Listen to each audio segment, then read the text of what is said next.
সে কাফের। ইয়াসিন শয়তানের লোক। বর্ধমানের একজন বক্তা আছে, জি একটু আমার দিকে লক্ষ্য করুন। বর্ধমানের একজন বক্তা আছে, সে বক্তার নাম হচ্ছে মৌলভী ইয়াসিন। নাম শুনেছেন আপনারা কেউ?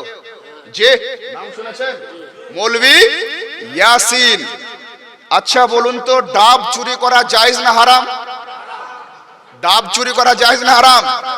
হারাম। মাছ চুরি করা জায়েজ না হারাম? হারাম। যদি কোনো মসজিদের ইমাম ডাব চুরি করে, যদি কোনো মসজিদের ইমাম মাছ চুরি করে, আর তার মাছ চুরি করা, ডাব চুরি করা যদি জনসম্মুখে প্রকাশ হয়ে যায়, তাহলে ওই মানুষগুলোর নামাজ ওই ইমামের পিছনে হবে। কেন হবে না? এই জন্য হবে না যে ইসলামী শরিয়াতে চুরি করা হারাম, আর কেউ যদি প্রকাশ্যভাবে হারাম কাজ করে, সেই ব্যক্তিকে শরিয়াতের ভাষাতে বলা হয় ফাসিকে মুলিন। আর শরিয়াতের ফতোয়া হলো ফাসিকে মুলিনের পিছনে ইক্তেদা করা হারাম, মানে তার পিছনে ইক্তেদা করে নামাজ জায়েজ নয়। যদি ইমাম ডাব চুরি করে, ডাব চুরি করার অপরাধে তার পিছনে নামাজ পড়া হারাম হয়। যদি ইমাম মাছ চুরি করে আর ইমামের মাছ চুরি করার অপরাধে ইমামের পিছনে নামাজ পড়া হারাম হয়, তাহলে ও ডাব চুরি করেছে, মাছ চুরি করেছে, আপেল চুরি করেছে, পেয়ারা চুরি করেছে, আম চুরি করেছে, লোকের সাইকেলের পাম্প খুলে দিয়েছে, হাওয়া উড়িয়ে দিয়েছে, এখন ইমানও চুরি করছে, তাহলে ওর বক্তব্য শোনা কি করে জায়েজ হয়? জি, ওর বক্তব্য শোনা জায়েজ হবে? ওর বক্তব্য শোনা জায়েজ হবে না। তো ये মালাউন মারদুদ শয়তান বলছে যে মাজারের শিরনি আর শুকরের মাংস এর মধ্যে কোনো পার্থক্য নাই। নাউজুবিল্লাহ বলুন। মাজারের শিরনি আর শুকরের মাংস এর মধ্যে কোনো পার্থক্য নাই। মশলাটা ভালো করে বুঝবেন মুসলমান। কোন ব্যক্তি যদি শরীয়ত স্বীকৃতি কোনো হালাল বস্তুকে হারাম মনে করে, তাহলে তার ঈমান থাকবে? তার ঈমান থাকবে? থাকবে না। কোরআনে পাকের মধ্যে আল্লাহ পাক বলেছেন, আমি তোমাদের জন্য রক্তকে হারাম করেছি, আমি তোমাদের জন্য শুকরকে হারাম করেছি। এখন কেউ যদি বলে রক্ত খাওয়া জায়েজ, এখন কেউ যদি বলে শুকর খাওয়া জায়েজ, তাহলে তার ঈমান থাকবে? ঈমান থাকবে না। সেই ব্যক্তি কাফের হয়ে যাবে। কেন? যে সে আল্লাহর বিধানের ওপরে নিজের মন গড়া বিবৃতি দিয়ে ঈমানকে ধ্বংস করে ফেললো। তো মাজারের শিরনি, মাজারের খিচুড়ি, মাজারের বিরিয়ানি আর শুকরের মাংসকে যদি এক জায়গায় করে, তাহলে সেই ব্যক্তি মুসলমান থাকবে না কাফের হবে? এই একটু আপনারা বলুন না, সেই ব্যক্তি মুসলমান থাকবে না কাফের হবে? কাফের হবে। তাহলে মাজারের শিরনি পাক না নাপাক? ওরুসের শিরনি পাক না নাপাক? পাক। মিলাদুন নবীর শিরনি পাক না নাপাক? পাক। ফাতিহা শরীফের শিরনি পাক না নাপাক? পাক। পাক। তাহলে পাক জিনিসকে নাপাকের সঙ্গে তুলনা করলো কে? এই কে তুলনা করলো? কে কে? ডাবচোর ইয়াসিন। তাহলে ইয়াসিন কোরআন হাদিসের আলোকে তার এই কথা অনুযায়ী মুসলমান থাকলো না কাফের হলো? আমি কি কাফের বললাম না আপনারা কাফের বললেন? আপনারা বললেন। আপনারা যদি আপনাদের স্বাভাবিক এই গান থেকে কাফের বলেন, তাহলে তো আমি কোরআন হাদিসের আলোকে তাকে কাফের বলতে বাধ্য হবই। জি, সে কাফের। শুনুন,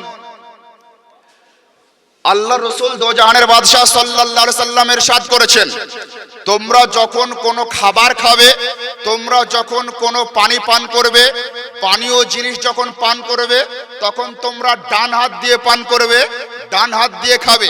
আর খাবার পূর্বে, পান করার পূর্বে বিসমিল্লাহির রহমানির রহিম বলবে। বিসমিল্লাহির রহমানির রহিম যদি বলে কোনো খাবার খাও, কোনো পানীয় জাতীয় জিনিস পান করো, সেই খাবারের মধ্যে, সেই পানীয়র মধ্যে আল্লাহর পক্ষ থেকে অফুরন্ত বরকত হবে, এবং সেই খাবারের মধ্যে আর সেই পানীয়র মধ্যে শয়তানের কোনো দাখাল আন্দাজ হবে না। শয়তান কোনো রকম ভাবে শক্তি প্রয়োগ করতে পারবে না। শয়তান সেই খাবারটাকে ঝুটা করতে পারবেন না। শয়তান সেই খাবারটার মধ্যে হস্তক্ষেপ করতে পারবে না। তাহলে বিসমিল্লাহ বলে যদি আপনি গরু জবাই করেন, সেই গরুর গোশতটা পাক। বিসমিল্লাহি আল্লাহু আকবার বলে যদি ছাগল জবাই করেন, সেই ছাগলের গোশতটা পাক। বিসমিল্লাহি আল্লাহু আকবার বলে যদি মুরগি জবাই করেন, তাহলে সেই মুরগির গোশতটা পাক। বিসমিল্লাহি আল্লাহু আকবার বলে যদি আপনি পোল্ট্রি জবাই করেন, সেই পোল্ট্রির গোশতটা পাক। বিসমিল্লাহি আল্লাহু আকবার বলে যদি আপনি ভেড়া জবাই করেন, সেই ভেড়ার গোশতটা পাক এবং খাওয়া যায়, বৈধ। বিসমিল্লাহি আল্লাহু আকবার বলে যদি আপনি উট জবাই করেন, সেই উটের গোশতটা পাক এবং বৈধ, আপনি খেতে পারবেন। আর যদি বিসমিল্লাহি আল্লাহু আকবার বলা না হয়, তাহলে আল্লাহর কোরআনে আল্লাহ বলছে, যেই পশুকে জবাই করা হলো আল্লাহর নাম ছাড়া, সেই পশুর গোশত তোমাদের জন্য জায়েজ নয়, সেই পশুর গোশত তোমাদের জন্য বৈধ নয়। আর রাসূল বলছেন যে তোমরা যে কোনো কাজ করো বিসমিল্লাহির রহমানির রহিম বলে, বিসমিল্লাহ বলে আল্লাহর নাম নিয়ে, আল্লাহর নাম নিয়ে যদি কোনো কিছু পড়ো, আল্লাহর নাম নিয়ে যদি কোনো খাবার খাও, তাহলে সেই খাবারের মধ্যে শয়তান অন্তর্ভুক্ত হতে পারে না। তাহলে আপনি ভাত খাবেন বিসমিল্লাহ বলবেন, রুটি খাবেন বিসমিল্লাহ বলবেন, শরবত পান করবেন বিসমিল্লাহ বলবেন, কোল্ড ড্রিঙ্কস পান করবেন বিসমিল্লাহ বলবেন। কোল্ড ড্রিঙ্কস পান করার পূর্বে যদি বিসমিল্লাহ বলেন, শয়তান ভাগ বসাতে পারবে না। শরবত খাওয়ার পূর্বে যদি বিসমিল্লাহ বলেন, শয়তান ভাগ বসাতে পারবে না। যদি আপনি পানি পান করার পূর্বে বিসমিল্লাহ বলেন, তাহলে শয়তান তাতে ভাগ বসাতে পারবে না। যে কোনো খাবার খাবেন, ওই খাবার খাওয়ার পূর্বে যদি বিসমিল্লাহ বলেন, শয়তান ভাগ বসাতে পারবে না। তাহলে যেটাতে বিসমিল্লাহ পড়া থাকে সেটা শয়তানের জন্য হারাম। এই কথা বলেন না, যেটাতে বিসমিল্লাহ পড়া থাকে সেটা কার জন্য হারাম? শয়তানের জন্য হারাম। আর যেটাকে সামনে নিয়ে বিসমিল্লাহ সহ সূরা ফাতিহা পড়া হয়, সূরা বাকারা পড়া হয়, সূরা ইয়াসিন পড়া হয়, সূরা ফালাক পড়া হয়, সূরা নাস পড়া হয়, সূরা ইখলাস পড়া হয়, নবীর উপরে দরুদ ও সালাম পড়া হয়, সেই খাবারটা আর অন্য কোন সাধারণ খাবার থাকে না। সেই খাবারটা রহমতপূর্ণ খাবার হয়ে যায়, সেই খাবারটা বরকতপূর্ণ খাবার হয়ে যায়। আর সেই খাবারটা শুধুমাত্র মুমিনদের নসিবে জোটে, কাফেরদের নসিবে জোটে না। শয়তানদের জন্য সেটা হারাম হয়ে যায়। সুবহানাল্লাহ। তাহলে ইয়াসিন শয়তানের লোক, এই ডাবচোর শয়তানের লোক, এই মাস্টার শয়তানের লোক। তা না হলে এই খাবারকে সে শুকরের সঙ্গে তুলনা করতে পারতো না। এর জন্য নসিব লাগে, নসিব কপাল। যার তার নসিবে পবিত্র জিনিস জোটে না। আমরা ওরস শরীফে বিরিয়ানি খাই গরুর মাংস দিয়ে, আমরা ওরস শরীফে বিরিয়ানি খাই খাসির মাংস দিয়ে, আমরা ওরস শরীফের মিলাদুন নবীর বিরিয়ানি বানাই মুরগির মাংস দিয়ে, ছাগলের মাংস দিয়ে। কেন? গরুর মাংস হালাল, ছাগলের মাংস হালাল, মুরগির মাংস হালাল, উটের মাংস হালাল, মহিষের মাংস হালাল। কাকের মাংস হালাল নাকি? একটু জোরে বলুন না। কাকের মাংস হালাল? কাকের মাংস হালাল? কাকের মাংস হালাল নয়। আরে ডাবচোরের বাপ রশিদ আহমদ গাঙ্গুহি তার কিতাব ফাতওয়ায়ে রশিদিয়ার মধ্যে লিখেছে, তাকে জিজ্ঞাসা করা হয়েছে, হুজুর কালো কাক খাওয়া কি জায়েজ না না জায়েজ?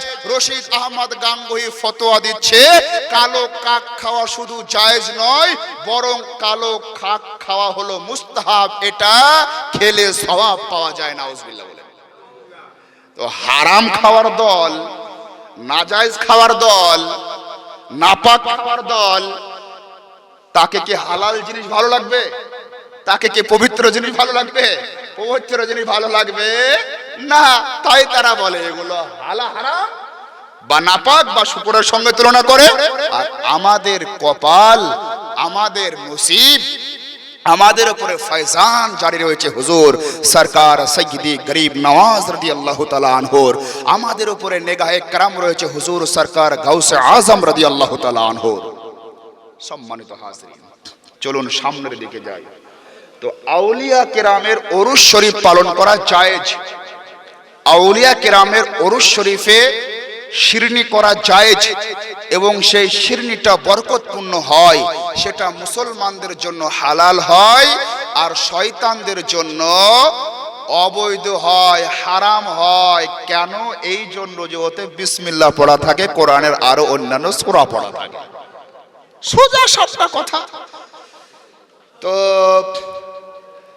গাউসে পাক রাদিয়াল্লাহু তাআলা আনহুর উত্তরসূরি, গাউসে পাক রাদিয়াল্লাহু তাআলা আনহু